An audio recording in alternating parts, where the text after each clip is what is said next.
আবার একটা কিছু বৃষ্টির সম্ভাবনা? এটা এর পরেই কিন্তু আমরা দেখছি যে এখানে যেহেতু জলীয় বাষ্প এবং যে আমাদের উইন্ড স্পিডটা, তুমি উইন্ড স্পিডটা দেখলেই বুঝতে পারছো যে এখানে কিন্তু আমরা যে মানে কিলোম্বাস যে মেঘটার জন্য আমরা দেখছি যে ক্লাউড বার্স্টটা খুব বেশি হচ্ছে এবং বজ্রবিদ্যুৎটা আজকে কিন্তু এখানে দেখা গেছে যে কলকাতার মতো জায়গাতেও কিন্তু ঘন্টায় আমরা দেখেছি লাস্ট নাইটে ঘন্টাতে 200টা পর্যন্ত কিন্তু বজ্রবিদ্যুৎ কাউন্ট করা গেছে। এই রিজিয়নগুলোতেও কিন্তু বজ্রবিদ্যুৎ সহ বৃষ্টিপাতের পরিমাণ অনেক বেশি পরিমাণ বাড়ছে এবং এই মেঘটা তুমি দেখলেই বুঝতে পারবে যে একদম স্প্রেডেড হয়ে আছে, মানে এই জায়গাটাতে কিন্তু আমরা যদি একটু ক্লাউডে যাই তাহলে বোধহয় বিষয়টা আরেকটু পরিষ্কার হবে। ক্লাউডে হ্যাঁ এই যে তুমি বুঝতে পারছো যে এই মানে যেহেতু মেঘটা এই জায়গাটাতে কনসেন্ট্রেট করে আছে সেই জন্য কিন্তু বৃষ্টিপাতটা এখনো হবে বলে আশা করা যাচ্ছে। কোন কোন জায়গাগুলোতে হবে? আমরা মোটামুটি যেটা দেখতে পাচ্ছি শিলিগুড়ি, পাঁচঘাট, অ্যাট ইভেন দার্জিলিং থেকেও কিন্তু এখনো পর্যন্ত বৃষ্টিপাত কমের কোনো রকম কোনো আশা দেখা যায়নি। অ্যাট ইভেন গ্যাংটক সমস্ত মানে পুরো উত্তর পূর্ব অঞ্চলটাই কিন্তু সাংঘাতিকভাবে এখনো বৃষ্টির মধ্যে থাকছে। এই কারণে আরো আমাদের যে মানুষদেরকে রেস্কিউ করা, অ্যাট ইভেন যে আমাদের এখানে যে জলঢাকা নদীটা সেই মহানন্দা নদী সাংঘাতিকভাবে পরিপূর্ণ হয়ে আছে এবং বৃষ্টিপাতের পরিমাণটা যেহেতু এখনো পর্যন্ত কন্ট্রোল হয়নি বা কমেনি সেই জন্য কিন্তু এখানে রেস্কিউটাও সেভাবে মানুষকে করে ওঠা যাচ্ছে না। এবং তুমি দেখলেই বুঝতে পারছো যে এই পুরো জায়গাটা কিন্তু আমরা এই পঞ্চগড় থেকে শুরু করে কত দূর পর্যন্ত আসবে এই জলটা? যদি এইরকম জায়গাতে বৃষ্টি হয়, দার্জিলিং শিলিগুড়িতে যদি বৃষ্টি হয় তাহলে সেটা কত দূর পর্যন্ত না আসতে পারে সেই জলটা? দিনাজপুর, বালুরঘাট, মালদা এই জায়গাগুলো কি ভেসে যাবে? দেখো সব থেকে যে জিনিসটা এটা শুধু বৃষ্টিপাতের জন্যই কিন্তু ভেসে যাচ্ছে তা নয়, এখানে আমরা অনেকগুলো ব্যাপারকে কিন্তু এখানে বুঝতে হবে যে ভূপ্রাকৃতিক চরিত্রটাও যেরকম আছে। আজকে শুধু দার্জিলিংয়ে বৃষ্টি হচ্ছে বলেই কিন্তু মালদার এই জায়গাগুলোতে বন্যা হবে তা নয়। এখানে আমরা দেখতে পাচ্ছি যে বিহারের একদম যে মানে লক গেটগুলো আছে, বিহারের যে নদীগুলো আছে যেগুলো কোষা একেবারে সাংঘাতিক অবস্থা, মহানন্দা সাংঘাতিক অবস্থা, এইখানকারও কিন্তু মেঘের চরিত্রটা তুমি দেখতে পাচ্ছ যে এই জায়গা থেকে কিন্তু পুরোটাই মেঘেতে ভরে আছে এবং এই সমস্ত বৃষ্টিপাতের প্রভাবটা কিন্তু আজকে গঙ্গার উপর গিয়ে পড়ছে।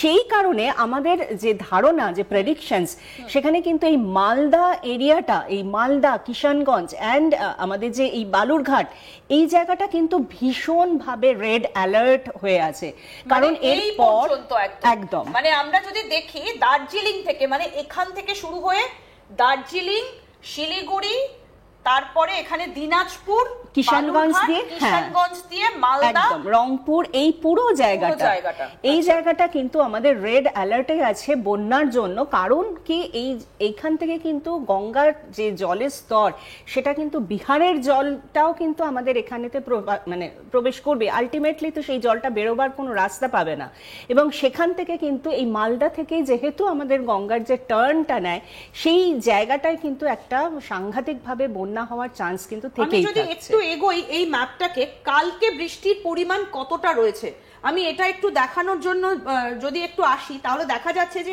যে এই ফ্লোটা কিন্তু কালকে আরো বাড়ছে। তার মানে কি এই বৃষ্টির যে আরো মেঘে ছেয়ে গেল, এটা কতদিন পর্যন্ত চলবে বলে আপনার মনে হচ্ছে? কারণ পুরো সাদা, এই যে আমি যদি একটু স্টপ করি 8 তারিখ পর্যন্ত এখনো কিন্তু আমি সাদাই দেখতে পাচ্ছি, মানে এই মেঘটা কাটতে কি তাহলে সময় লাগবে? এখনো আমরা 48 আওয়ার্স আজকে দাঁড়িয়ে কিন্তু এখনো 48 আওয়ার্স আমরা বলতে পারি যে এই রিজিয়নটা ভীষণভাবে রেড অ্যালার্ট হয়ে আছে, কারণ এখানে বৃষ্টিপাতের পরিমাণ কমবার এই মুহূর্তে কোনো চান্সেস নেই। সেই কারণেই তুমি বুঝতে পারছো যতক্ষণ না এই পুরো আমাদের যে বায়ুর যে গতিবেগটা আছে, বাতাসের যে গতিবেগটা সেটা কিন্তু এখানে ভীষণ কমে গেছে, কারণ এখান থেকে কোনোভাবেই মেঘটা সরে যাচ্ছে না। সেই কারণে কিন্তু আমাদের এই রিজিয়ন্সটা ভীষণভাবে কিন্তু এফেক্ট করবে, এই মালদা ওরিয়েন্টেড যে জায়গাটা। সেই জন্য আমরা আরেকটু যদি ওপরে যাই, দেখো তুমি শিলিগুড়ি এই মুহূর্তে আছে কিন্তু শিলিগুড়ি এই সমস্ত জায়গাটায়, আলিপুরদুয়ার, কিন্তু আস্তে আস্তে আমাদের যে মানে ধারণা যে সেটা কিন্তু মেঘটা এই রিজিয়নেতে 8 তারিখ নাগাদ এখানে এসে পৌঁছবে।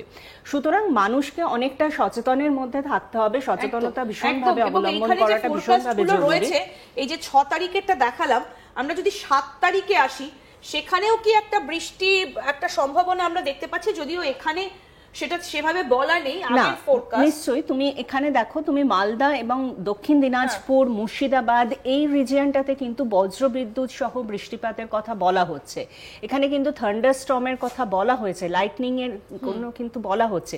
কিন্তু যে উইন্ড স্পিডটা কিন্তু 30-40 কিলোমিটার পার আওয়ার, এটা ম্যাক্সিমাম 50-60 অবধি এই জায়গাটায় থাকবে। এর পরে আমরা যদি দেখি যে বৃষ্টিপাতের পরিমাণটা কিন্তু এর পর থেকে কমবে, মানে সেটা এক্সপেক্টেড 9 তারিখের পর।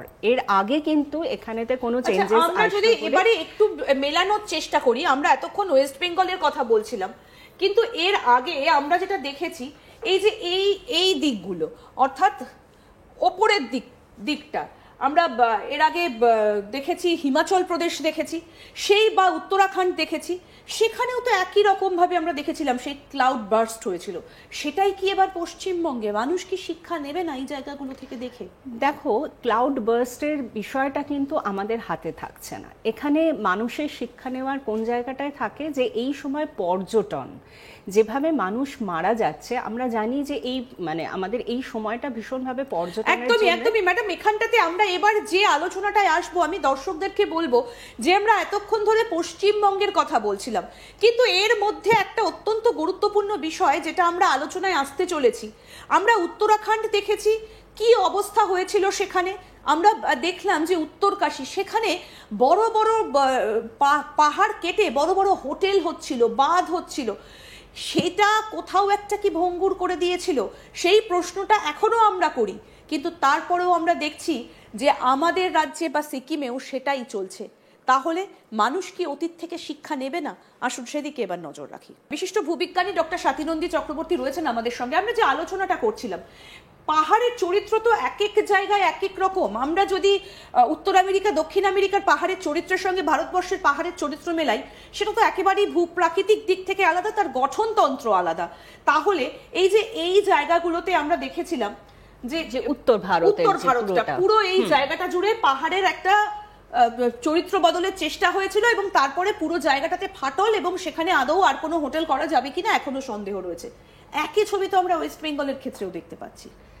দেখো, সব থেকে যে বিষয়টা আমাদেরকে চিন্তা করতে হবে, যে কোনো ধরনের ডেভেলপমেন্টাল প্রজেক্ট যখন পাহাড় এরিয়া ধরে হচ্ছে, আজকে আমরা কিন্তু দেখেছিলাম যে উত্তর ভারতে যখন চারধাম যে একটা কানেক্টিভিটি যে তৈরি করা হচ্ছিল, সেখানেও কিন্তু প্রচুর রাস্তা তৈরি করার জন্য পাহাড়টাকে একদম এই জায়গাগুলোতে আমরা দেখেছি যে যখন কানেক্টিভিটি তৈরি করা হয়েছিল, তখন কিন্তু সেই পাহাড়কেই আমরা বেস করে তৈরি করছিলাম। আর যখন ভাসলো, তখন কিন্তু সেখানকারই তার চারপাশের যে জনপদটা, সেই জায়গাগুলোই ভেসে গেল।